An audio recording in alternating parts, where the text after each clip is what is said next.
आज के इस लेशन में हम बात करने जा रहे हैं क्लास 11 की chapter 6 anatomy of flowering plants. हम इसका क्रैश कोर्स रिवीजन देख चुके हैं, जहां तक कि आपके 5 चैप्टर बायो के खत्म हो चुके हैं। आप क्वेश्चन सारे लगा चुके होंगे। अब हम आ चुके हैं चैप्टर 6 में। हम इसकी एनसीईआरटी से क्विक रिवीजन देखने का हमारा मकसद ये है कि जो नीट में 90 क्वेश्चन आते हैं तो 90 में से 75 क्वेश्चन एनसीईआरटी की लाइनों से पूछे जाते हैं। इसमें मेरी कोशिश यही होती है कि आपको एनसीईआरटी की लाइन टू लाइन क्लियर करता चला जाऊं, और जहां से क्वेश्चंस पूछे जा चुके हैं उनको मैं रेड से अंडरलाइन करता हूं, और जहां से क्वेश्चंस आने की प्रोबेबिलिटी बनती है उसको मैं येलो से अंडरलाइन किया हूं।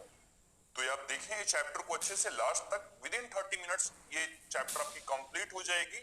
आप चाहे तो एग्जाम के एक दिन पहले भी ये रिवीजन देख सकते हो, और बार बार ये रिवीजन जरूर देखते रहें, क्योंकि एनसीईआरटी से ही क्वेश्चन आते हैं तो प्रोबेबिलिटी बनती है कि आपके 2 क्वेश्चन जो इस चैप्टर से आएंगे वो सही होने के। तो चलिए टाइम को वेस्ट ना करते हुए हम ये चैप्टर स्टार्ट करते हैं, एनाटॉमी ऑफ फ्लावरिंग प्लांट्स। तो पहले तो हम ये जाने कि एनाटॉमी होता क्या है।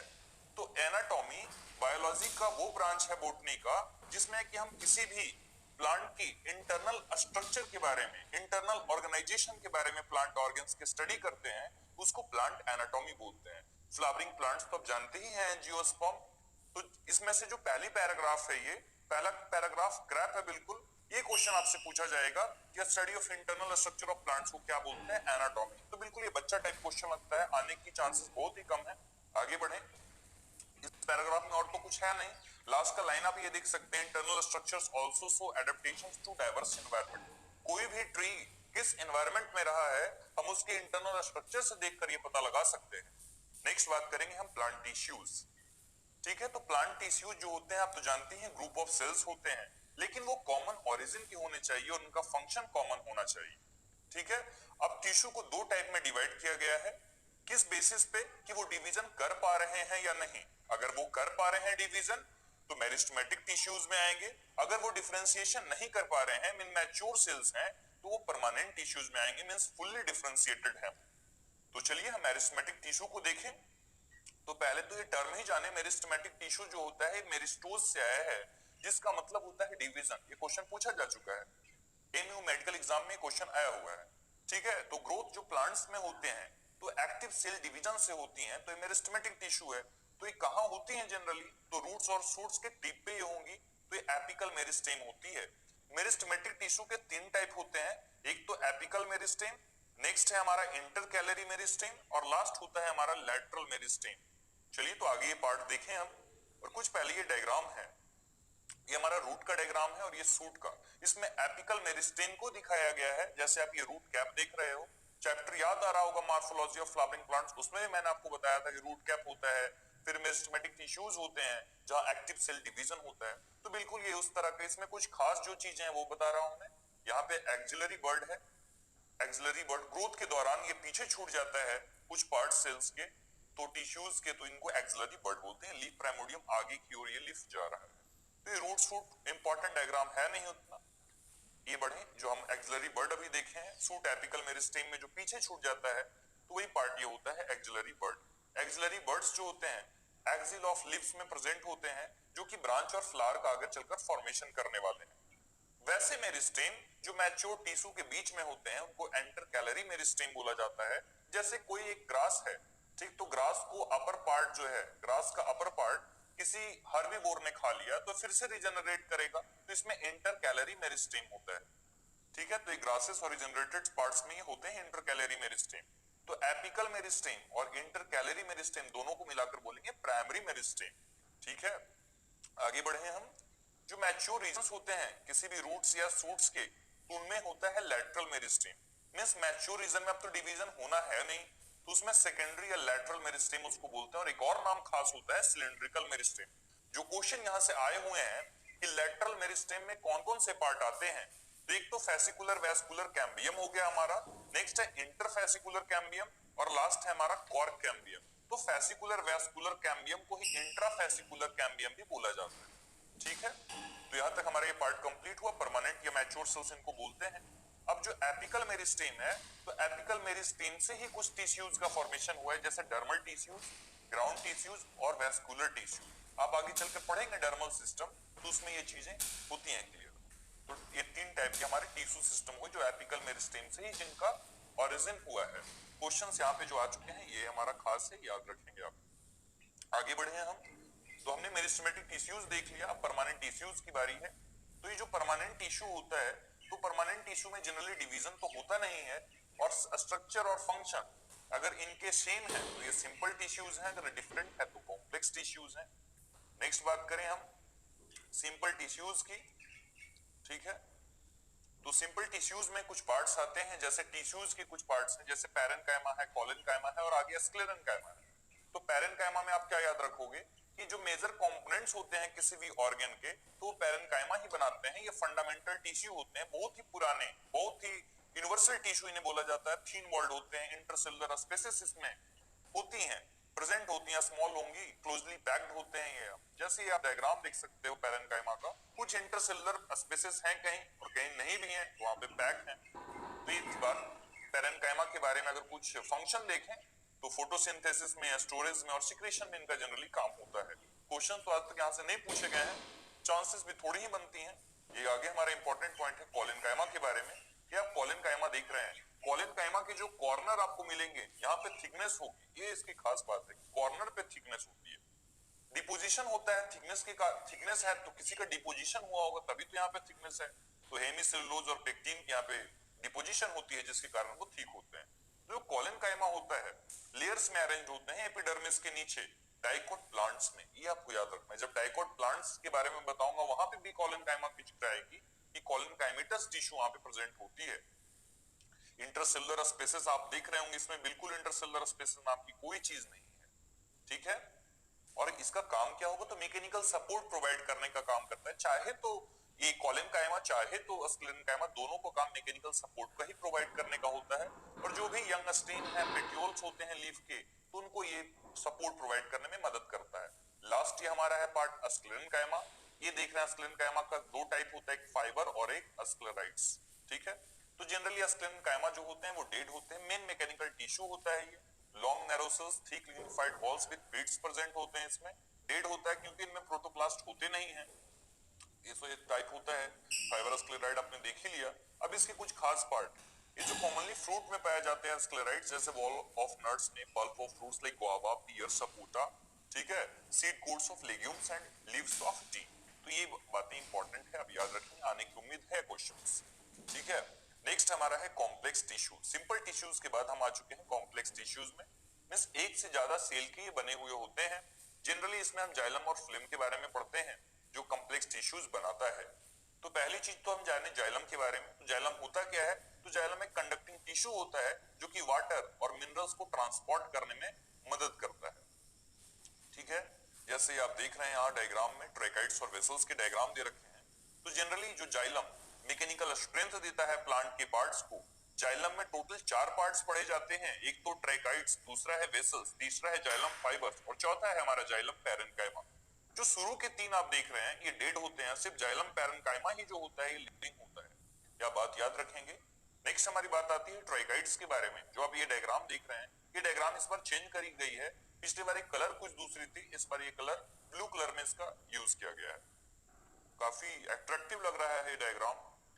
तो हम ट्राइकाइड्स के बारे में जाने। तो ट्राइकाइड्स इलोंगेटेड होती है, आप ये डायग्राम देख सकते हैं। ट्राइकाइड्स इलोंगेटेड होती है, ट्यूब लाइक सेल्स होती हैं, यूनिसेलुलर होती हैं, थिक होती हैं, लिग्निफाइड सेल्स होती हैं। मेन वाटर ट्रांसपोर्टिंग एलिमेंट, ये खास है, वाटर ट्रांसपोर्टिंग एलिमेंट ही होता है ये। टैपरिंग एंड्स होते हैं इसके, ठीक है। इन वॉल्स जो होते हैं इम्परफोरेटेड होते हैं, नॉन पोरस होते हैं वो, लेकिन पिट्स उनमें प्रेजेंट होता है। पिट्स देख रहे हैं यहाँ पे, पिट्स प्रेजेंट है पूरे पे। जो फ्लावरिंग प्लांट्स होंगे उनमें ट्राइकाइड्स और वेसल्स ही मेन वाटर ट्रांसपोर्टिंग एलिमेंट्स होता है, ये आप याद रखेंगे। आगे हम बढ़े, वेसल के बारे में अगर बात करें तो वेसल्स आप देख ही रहे हैं। वेसल्स भी एक long cylindrical tube like structure होता है जो कि प्रेजेंट होता है, जिसको वेसल्स मेंबर हम कहते हैं। ये मेनली जो कैरेक्टर होता है किसी भी एंजियोस्पर्म का, आप वेसल्स कभी भी नहीं देखोगे किसी भी जिम्नोस्पर्म में, ये एंजियोस्पर्म का ही कैरेक्टर होता है। तो presence of vessels is a characteristic feature of angiosperm. और कुछ बातें, वेसल्स मल्टीसेलुलर होती हैं, लॉन्ग सिलिंड्रिकल होती हैं, लिग्निफाइड सेल वॉल होता है। ये सब कॉमन बातें हैं, कोई नहीं पूछने जा रहा आपसे। वेसल मेंबर्स को ही वेसल एलिमेंट्स बोलते हैं, ठीक है। वेसल मेंबर्स जो होते हैं आपस में कनेक्ट होते हैं कॉमन वॉल से, कोई नहीं पूछने जा रहा। जो चीजें अंडरलाइन है आप उनको बार बार रिवीजन के दौरान देखेंगे। नेक्स्ट बात आगे बढ़ते हैं हम। ये हमारा फ्लोएम वाला पार्ट है, उसके पहले हम कुछ जाइलम फाइबर्स के बारे में बात करें। जाइलम फाइबर्स एब्सेंट होते हैं जिम्नोस्पर्मिक वुड में, ये आप लाइन याद रखेंगे। कुछ ऐसी बातें मैं बताता हूँ बीच बीच में जो एनसीईआरटी में नहीं लिखी हुई हैं और क्वेश्चन आने की उम्मीद होती है, ठीक है। ये हमारा पार्ट जो है कि जाइलम फाइबर्स में ऑब्लिटरेटेड मींस रिड्यूस्ड, जो इनमें सेंट्रल ल्यूमेन होता है वो तो रिड्यूस्ड होता है, ठीक है। सेप्टेट और एसेप्टेट की यहाँ पे बात की जाती है, हाईली थिकेंड वॉल्स होते हैं। अब बात आती है जाइलम पैरेन्काइमा, जो कि 3 ऊपर के थे वो डेड हैं, सिर्फ जाइलम पैरेन्काइमा ही जो होता है वो लिविंग है। तो लिविंग थिन वॉल्ड होता है, सेल वॉल सेलुलोज के बने हुए होते हैं। जहां तक स्टोरेज की बात है तो स्टार्च और फैट के फॉर्म में ये फूड स्टोर होता है। लास्ट ये बात कि फंक्शन क्या होता है रे पैरेन्काइमेटा सेल का, तो radial conduction of water, very very important question ये है, पूछने की उम्मीद बहुत ज्यादा है। नेक्स्ट हम बात करें प्राइमरी जाइलम, दो टाइप्स के होते हैं, एक तो प्रोटोजाइलम और एक मेटाजाइलम। आपको मैं शॉर्ट में बता दूं, जो प्रोटोजाइलम होता है ये सबसे पहले जाइलम बना, मेटाजाइलम प्राइमरी जाइलम के बाद बनता है। जो दो चीजें आती हैं इसमें, एक इंडार्च और एक एक्जार्च। तो पहले तो इंडार्च के बारे में देखें। इंडार्च में जो प्रोटोजाइलम होता है वो सेंटर पे होता है, जो प्रोटोजाइलम होगा सेंटर पे, और मेटाजाइलम पेरीफेरी पे होता है। जहां तक रूट की बात है तो रूट में एक्जार्क का केस आता है, तो रूट में जो प्रोटोजाइलम होते हैं वो होंगे पेरीफेरी पे, और जो मेटाजाइलम होंगे वो सेंटर पे। जस्ट अपोजिट कर दो इंडार्च और एक्जार्क का केस, बिल्कुल यही है। नेक्स्ट बात करें हम फ्लोएम के बारे में, तो फ्लोएम में बिल्कुल ऐसा ही होता है, जैसा उसने वाटर और मिनरल का ट्रांसपोर्टेशन किया तो ये करेगा फूड मटेरियल्स का ट्रांसपोर्टेशन। जो भी पत्ते में बनेंगे फूड या कोई भी प्लांट में फूड बनेगा तो उसका ट्रांसपोर्टेशन होता है फ्लोएम के ही थ्रू। फ्लोएम में जनरली 4 टाइप पाए जाते हैं, sieve tube elements, companion cells, phloem parenchyma और फ्लोएम फाइबर्स। फ्लोएम फाइबर्स, ठीक है।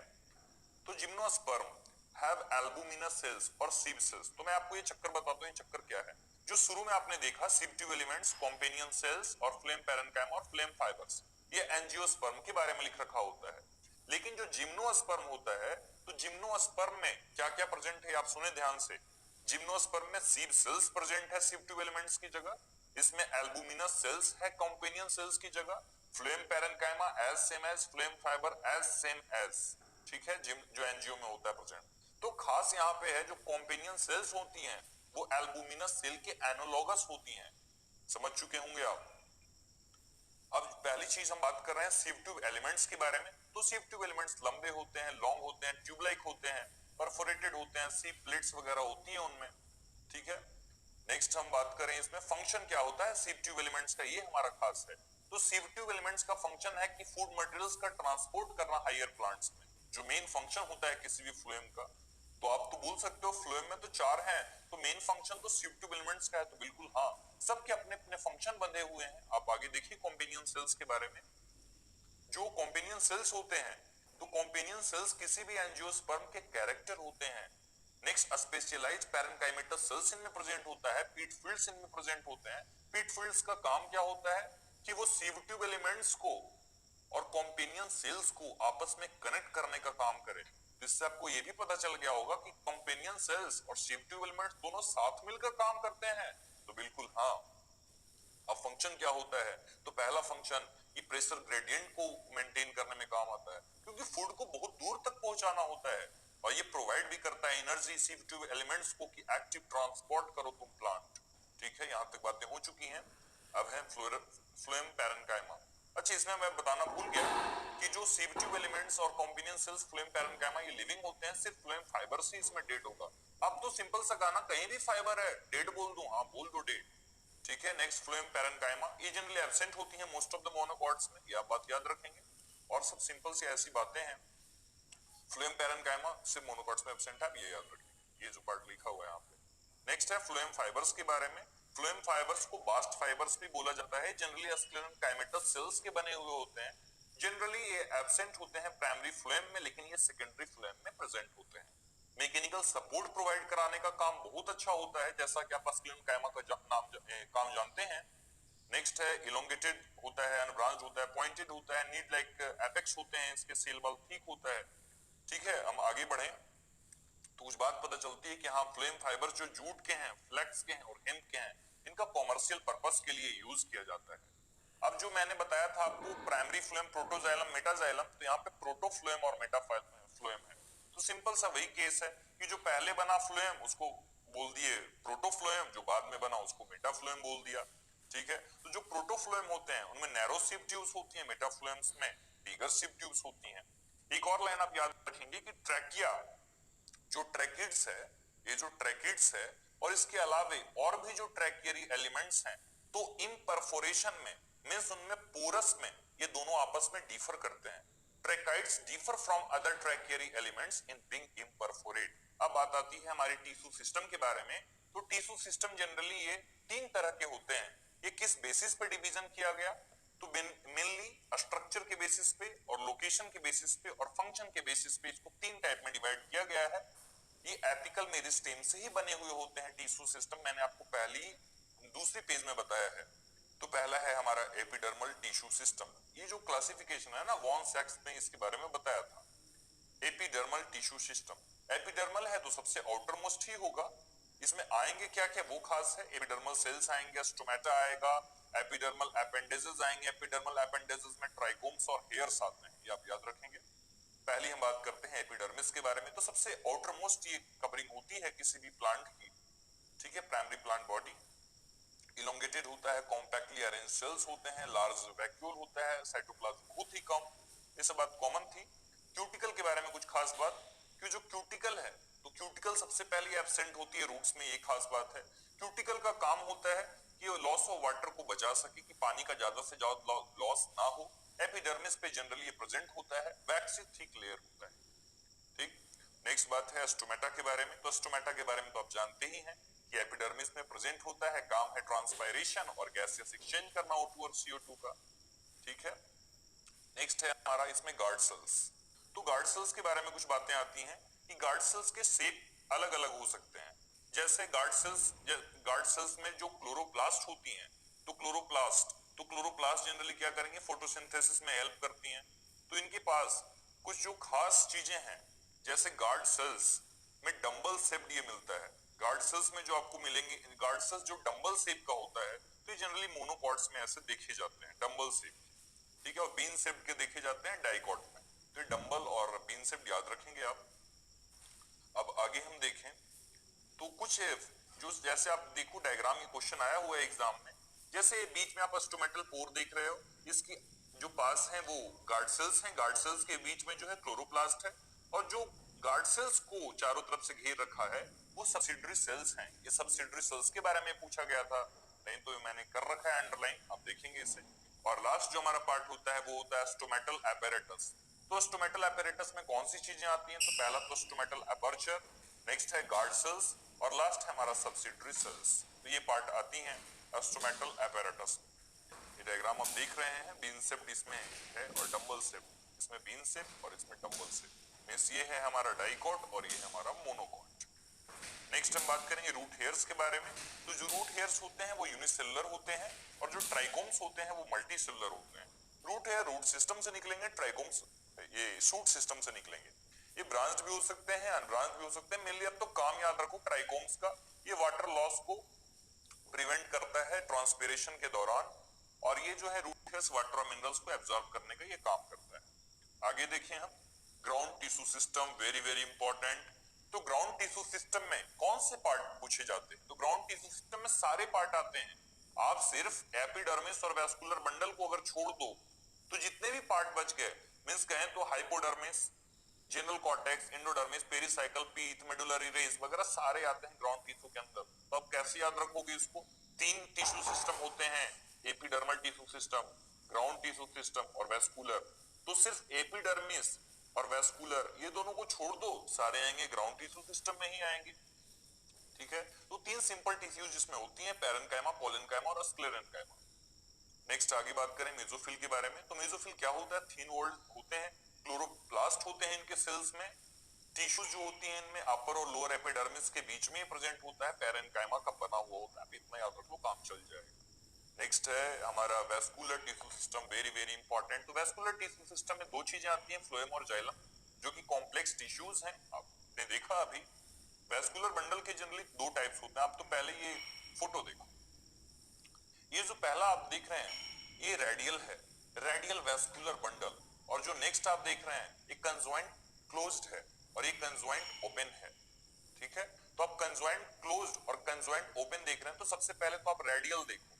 ठीक है, रेडियल, तो रेडियल में होता है क्या कि जाइलम और फ्लेम, ये आप देखो जाइलम और फ्लेम जो है डिफरेंट रेडियस पे, जैसे आपको यहाँ मिल रहा है और ये आपको यहाँ मिल रहा है, तो जाइलम तो आपका यहाँ है और फ्लेम यहाँ है, तो ये चीजें हो जाती है डिफरेंट रेडियस पे, इसलिए इसका नाम है रेडियल वेस्कुलर बंडल। तो ये चीजें रूट्स में आपको देखने को मिलेंगी। नेक्स्ट है हमारा ये कंजॉइंट, पहला है कंजॉइंट क्लोज्ड, ये कंजॉइंट क्लोज्ड, ये तो कंफ्यूजन होगा हमें कि सर इसमें तो कैम्बियम है ही नहीं और इसमें कैम्बियम है, तो इसको बोलना चाहिए था क्लोज्ड, इसको बोलना चाहिए था ओपन। तो जी नहीं, पहला जो हमारा है ये कंजॉइंट क्लोज्ड होगा, आप याद रखें, और ये होता है कंजॉइंट ओपन। दोनों में क्या डिफरेंस है आपको दिख ही रहा होगा, इसमें कैम्बियम प्रेजेंट है, इसमें कैम्बियम एब्सेंट है। ठीक है, तो जिसमें कैम्बियम प्रेजेंट होता है उसको हमने ओपन बोल दिया, जिसमें कैम्बियम क्लोज्ड, जिसमें कैम्बियम है ही नहीं तो उसको हमने क्लोज्ड बोल दिया। ठीक, तो कैम्बियम जिनमें प्रेजेंट होता है उनमें एबिलिटी होती है कि सेकेंडरी जाइलम और फ्लेम टिश्यूज को बना सके, ये जो इसकी खासियत है।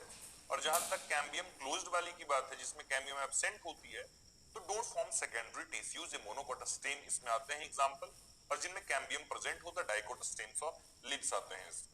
आपके बारे में इसमें ही पूरा लिख रखा है, इसके बारे में क्वेश्चंस भी आ चुके हैं सारे पॉइंट से।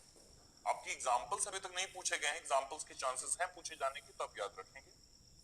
नेक्स्ट हम आगे बढ़े, एनाटॉमी देखें डाइकोट रूट्स का, तो जो सबसे आउटर मोस्ट प्लेयर होता है वो एपिब्लेमा होता है। पहली चीज एपिडर्मिस थी, यहाँ पे इसको करेक्शन किया गया नए एनसीईआरटी में। आगे बढ़े तो कॉर्टेक्स के बारे में कुछ सिंपल सा मैं आपको डाइकोट रूट और मोनोकोट रूट के बारे में कुछ मैं बता दूं सिंपल।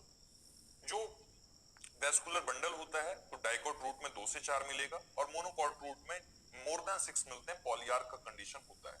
जहां तक पीथ की बात है तो पीथ इतना स्मॉल होता है और मोनोकोट्स में वेल डेवलप्ड होते हैं पीथ। कंजक्टिव टिश्यू जो होता है वो डाइकोट रूट में पैरेन्काइमा का बना हुआ होता है, मोनोकोट रूट में वही चीजें स्क्लेरेनकाइमेटस होती हैं।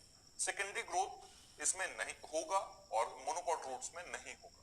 ये कुछ बातें थी। और देखें बात डाइकोट रूट के बारे में, जो इनर मोस्ट है एंडोडर्मिस है, वो single layer of barrel shaped cells होते हैं। कुछ चीजें आपको नहीं अगर इसमें समझ में आ रही हो आप क्रैश कोर्स सीरीज में देख सकते हो, जहां तक कोशिश होती है मैं यहाँ समझाने की कोशिश करता हूँ, क्योंकि विद इन 30-35 मिनट्स हमें समझाना होता है। नेक्स्ट है कैस्परियन स्ट्रिप्स, इसमें होता है जो कि वाटर इम्परमिएबल होता है। वाटर इम्परमिएबल क्यों है?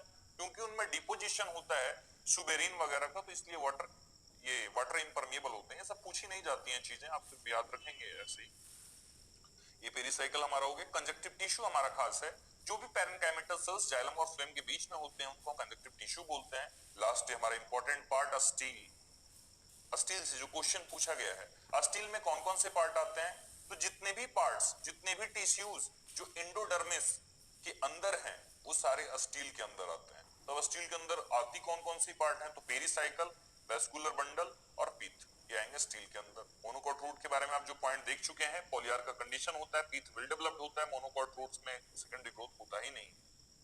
नेक्स्ट है डाइकोट स्टेम में वही एपिडर्मिस आपको देखने को मिलेगा, क्यूटिकल का लेयर होता है, ट्राइकोम्स और फ्यूज स्टोमेटोन में प्रेजेंट होंगे। हाइपोडर्मिस जो होता है उसमें कोलेनकाइमेटस सेल्स के लेयर होते हैं। स्टार्चिड एक पूछा जाता है कि स्टार्चिड क्या होता है? तो जो स्टार्चिड है वो एंडोडर्मिस के सेल्स जो स्टार्च ग्रेन्स जिनमें होता है, तो ऐसे लेयर को स्टार्च सीध बोलते हैं। जिनमें स्टार्च का लेयर बना हुआ है उसको स्टार्च सीध बोल दिया। नेक्स्ट है, ये हमारा खास पॉइंट है कि जो रिंग का अरेंजमेंट होता है वेस्कुलर बंडल में, तो वो कैरेक्टरिस्टिक होता है डाइकोट स्टेम का, मैं आपको बता चुका हूं वेस्कुलर बंडल। ठीक है, नेक्स्ट है मोनोकोट स्टेम। तो मोनोकोट स्टेम जो होता है उसमें हाइपोडर्मिस स्क्लेरेनकाइमेटस होती हैं, वेस्कुलर बंडल्स कंजॉइंट और क्लोज्ड होती हैं, पहले पता चल चुका है आपको। अब एक क्वेश्चन यहाँ पे, water containing cavities are present within the vascular bundles. Water containing cavities में जैसे भी कोई भी मोनोकोट स्टेम का नाम आए तो उसमें वाटर कंटेनिंग कैविटीज होती है। जैसे मैं नाम ले लूं आपका मेज का, ग्रास का, तो सब में आपको मिलेगा ये मोनोकोट स्टेम वाला जो वाटर कंटेनिंग कैविटीज है, ये खास है। नेक्स्ट हम देखें डॉर्सीवेंट्रल या डाइकोट लीफ के बारे में, ये हमारा बहुत ही इंपॉर्टेंट पार्ट जहां से क्वेश्चंस पूछे जाते हैं। ठीक है, तो ये पहला पर जो पार्ट है हमारा डाइकोट लीफ के बारे में। तो डाइकोट लीफ को हमने डॉर्सीवेंट्रल भी नाम दिया है और जो मोनोकोट्स होंगे उनको आइसोबायलैटरल लीफ बोला गया है। मैं बता चुका हूँ राइट एंगल से कैसे क्या होता है, अगर आप जानना चाहो तो देख सकते हो, लिंक मैंने दे रखा है नीचे। नेक्स्ट अब ये दो चीजें आएंगी, एडेक्सियल एपिडर्मिस और एबैक्सियल। एडेक्सियल मींस होता है अपर सरफेस, ये अपर सरफेस के बारे में है, और ये लोअर सरफेस के बारे में है, एबैक्सियल। नेक्स्ट, जहां तक अस्टोमेटा की बात है, तो जो डाइकोट लिप्स होते हैं, तो डाइकोट लिप्स में अस्टोमेटा ज्यादा लोअर सरफेस पे होगा, जो एबैक्सियल सरफेस होगा उस पे ज्यादा देखने को मिलेगा। और इसका अपोजिट कर दो आप डाइकोट लिप्स में, ये मोनोकोट लिप्स में आप इसका अपोजिट कर दो। ठीक है, मेसोफिल सेल्स इनमें होता है, दो पैरेन्काइमा होंगे, पैलिसेड पैरेन्काइमा और स्पंजी पैरेन्काइमा इनमें देखने को मिलेगा। बंडल सिप सेल्स होते हैं। क्वेश्चन तो यही सब पूछे जाते हैं जो मैंने अंडरलाइन किया है। नेक्स्ट बात है आइसोबाइलेटरल लीफ के बारे में, जो मैंने आपको बताया। आइसोबाइलेटरल लीफ में जो डिफरेंशिएशन है वो पैलिसेड और स्पंजी पैरेन्काइमा में नहीं हो पाता है। ग्रासेस में कुछ खास सेल्स होते हैं, जैसे बुलीफॉर्म सेल्स होता है। इस सेल्स के बारे में कुछ खास फीचर, लार्ज होते हैं, एम्प्टी होते हैं, कलरलेस सेल्स होते हैं, ग्रासेस में जनरली प्रेजेंट होते हैं। जब वाटर को एब्जॉर्ब करते हैं तो टर्जिड हो जाते हैं, और वाटर स्ट्रेस की जब कंडीशन आती है तो ये फ्लैसिड हो जाते हैं, लीफ कर्ल कर जाती हैं। ठीक है, ये आप डायग्राम देख सकते हैं, ये दोनों डायग्राम दे रखा है। ठीक है, तो आप देख सकते हैं ये जो मोनोकॉट वाला जो डायग्राम है, तो मोनोकॉट में आपको पैलिसेड नहीं देखने को मिलेगा, डिफरेंशिएशन बिल्कुल होता ही नहीं है। नेक्स्ट, सेकेंडरी ग्रोथ हमारा इंपॉर्टेंट पार्ट। सेकेंडरी ग्रोथ, ठीक है, तो जनरली जो सेकेंडरी ग्रोथ होता है प्लांट की गर्थ को बढ़ाने के लिए इसका काम होता है। वैसे टिश्यूज जो सेकेंडरी ग्रोथ में इन्वॉल्व होते हैं उनको लैटरल मेरिस्टेम बोला जाता है, जैसे वैस्कुलर कैम्बियम और क्वार्क कैम्बियम, ये दोनों इन्वॉल्व होते हैं सेकेंडरी टिश्यूज। नेक्स्ट है हमारा वैस्कुलर कैम्बियम। तो वैस्कुलर कैम्बियम, इसमें जनरली दो प्रोसेस लगते हैं, एक तो फॉर्मेशन ऑफ कैम्बियल रिंग, तो जिनमें इंट्राफेसिकुलर कैम्बियम पहले बनता है, फिर बनेगा इंटरफेसिकुलर कैम्बियम। तो पहले जो बन रहा है प्राइमरी ओरिजिन जो है वो है इंट्राफेसिकुलर कैम्बियम, तो ये वैस्कुलर बंडल के अंदर में बनता है। ठीक, और इंटरफेसिकुलर कैम्बियम कैसे बनता है ये खास है हमारा। तो जो मेडुलरी रेज के सेल्स होते हैं और जो इंट्राफेसिकुलर कैम्बियम होता है, दोनों मिलकर एक कंटिन्यूअस रिंग का फॉर्मेशन करते हैं। पहले रिंग्स बिल्कुल इस तरह होता है, और फिर यही रिंग फिर आगे चलकर कंटिन्यू हो जाता है जब इंटरफेसिकुलर कैम्बियम आती है। नेक्स्ट, जो कैम्बियम की एक्टिविटी है, बहुत सारे फिजियोलॉजिकल और एनवायरमेंटल फैक्टर्स होते हैं जिनसे ये अफेक्ट होता है। एक्टिविटी जो कैम्बियल रिंग की है, तो इनमें कुछ खास है, सेकेंडरी जाइलम और सेकेंडरी फ्लोएम। तो जो सेकेंडरी जाइलम होता है उसका अमाउंट ज्यादा होता है as compare to secondary phloem, क्योंकि जो सेकेंडरी जाइलम होता है ये बीच सेंटर पे बना हुआ होता है, और सेकेंडरी फ्लोएम ये आउटर पेरिफेरी पे ये बना हुआ होता है। तो जो अंदर बनेगा जो सेकेंडरी जाइलम होता है वो ज्यादा अमाउंट में होता है देन सेकेंडरी फ्लोएम, 6 से 8 गुना ज्यादा, ये कह सकते हैं आप 8 से 10 गुना ये ज्यादा होता है, means more than secondary phloem. अब बात आती है कि प्राइमरी जाइलम कहां गया, तो सेंटर पे ये खिसकता चला जाता है। ठीक है, अब कैम्बियम जो होता है एक नैरो बैंड का फॉर्मेशन करता है पैरेन्काइमा का, जो जिसमें जो सेकेंडरी जाइलम है और जो सेकेंडरी फ्लोएम है इसके बीच में जो बनते हैं टिश्यूज उनको बोला जाता है सेकेंडरी मेडुलरी रेज, जो कि रेडियल कंडक्शन करते हैं वाटर और फूड का। तो ये आप देख सकते हैं यहाँ पे, ये जो पार्ट था हमारा ये इंटरफेसिकुलर कैम्बियम है, और जो बीच में बना हुआ था ये इंट्राफेसिकुलर कैम्बियम था। फिर एक रिंग का यहाँ पे फॉर्मेशन आपको देखने को मिल रहा है। मेडुलरी रेज भी आप देख सकते हैं ये। नेक्स्ट हम बात करें आगे स्प्रिंग वुड और ऑटम वुड के बारे में। तो स्प्रिंग वुड और ऑटम वुड होता क्या है, तो पहले तो स्प्रिंग वुड की बात कर रहे हैं, तो इसे अर्ली वुड भी बोलते हैं और ऑटम वुड को लेट वुड बोलते हैं। स्प्रिंग वुड ज्यादा एक्टिव होता है और जो ऑटम वुड होता है वो लेस एक्टिव होता है। स्प्रिंग वुड जो होता है वो लाइट कलर का होता है, ऑटम वुड डार्क कलर का होता है। ये सब कुछ बातें हैं। पूछेंगे ज्यादा अमाउंट में किसका फॉर्मेशन होता है, तो स्प्रिंग वुड का फॉर्मेशन होता है। कम अमाउंट में कौन होता है, तो ऑटम वुड का होता है। लेस डेंस कौन है, तो स्प्रिंग वुड। मोर डेंस कौन है, तो ऑटम वुड। ये सब पूछे जाते हैं। पूछा जाएगा स्ट्रॉन्ग कौन है, तो ऑटम वुड स्ट्रॉन्ग है, स्प्रिंग वुड ज्यादा स्ट्रॉन्ग नहीं है। तो ये कुछ बातें थी स्प्रिंग वुड और ऑटम वुड के बारे में। अब आती है बात एनुअल रिंग के बारे में। तो एनुअल रिंग के नंबर को आप कैलकुलेट करके बता सकते हो कि ट्री की एज कितनी है। तो इसी चीज को डेंड्रोक्रोनोलॉजी भी बोलते हैं।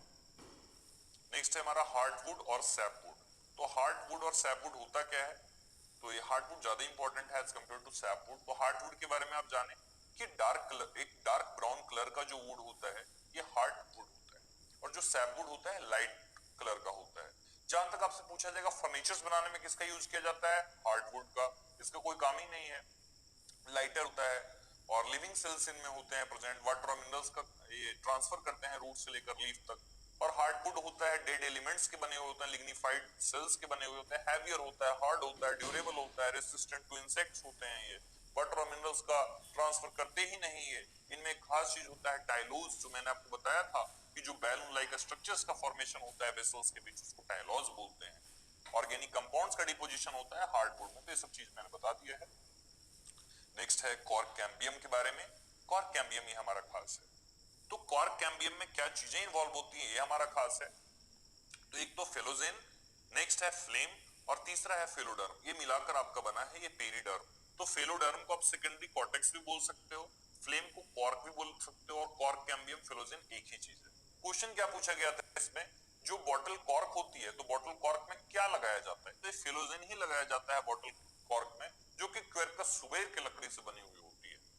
इसकी कुछ खास बात आप यहाँ पर याद भी कर सकते हो कि नैरो होता है, थिन वॉल्ड होता है, रेक्टेंगुलर सेल्स होते हैं इसके, और आगे ये प्रेशर बनाता चला जाता है जिससे कि फेलोजेन जो होता है और भी जो लेयर्स होते हैं वो डाई कर जाते हैं, बाहर निकल जाते हैं। यहाँ पे आप देख रहे हैं बार्क, जो कि नॉन टेक्निकल टर्म होता है। बार्क में आती क्या क्या चीजें हैं, तो पेरिडर्म और सेकेंडरी फ्लोएम, मतलब जितने भी टिश्यूज जो वेस्कुलर कैम्बियम से बाहर हैं वो आते हैं बार्क के अंदर। बार्क दो टाइप के जनरली होते हैं, अर्ली वुड और लेट वुड। अर्ली को सॉफ्ट भी बोला जाता है और लेट को हार्ड भी बोला जाता है। नेक्स्ट लेंटिसल्स के बारे में। ये जो पहला हमारा यहाँ पे डायग्राम बना हुआ है ये लेंटिसल्स का बना हुआ है, ये जो डायग्राम आप देख रहे हैं, और नीचे जो बना हुआ है बार्क है। तो लेंटिसल्स के बारे में, जो लेंटिसल्स होती हैं ये लेंस शेप्ड ओपनिंग होती हैं। लेंटिसल्स लेंस शेप्ड ओपनिंग, नाम से ही पता चल रहा है लेंस तो आया कहां से, तो लेंस शेप्ड ओपनिंग से ये चीजें आई हैं। एम्स में डायग्राम आया हुआ है, लेबलिंग अच्छे से आप याद रखेंगे। जो सबसे ऊपर का लेयर है इसे एपिडर्मिस बोला, जो अंदर का लेयर है कॉम्प्लीमेंट्री सेल्स है। कॉम्प्लीमेंट्री सेल्स क्या होती हैं, ये पैरेनकाइमेटस सेल्स होते हैं, थिन वॉल्ड होते हैं, राउंडेड होते हैं, और ये कलरलेस होते हैं। नेक्स्ट इसमें कॉर्क कैम्बियम आप देख ही रहे हैं साइड में, और सेकेंडरी कॉर्टेक्स से आपका नीचे का पार्ट है। ठीक है, जब रप्चर करती हैं कॉम्प्लीमेंट्री सेल्स तभी लेंटिसल्स का फॉर्मेशन होता है।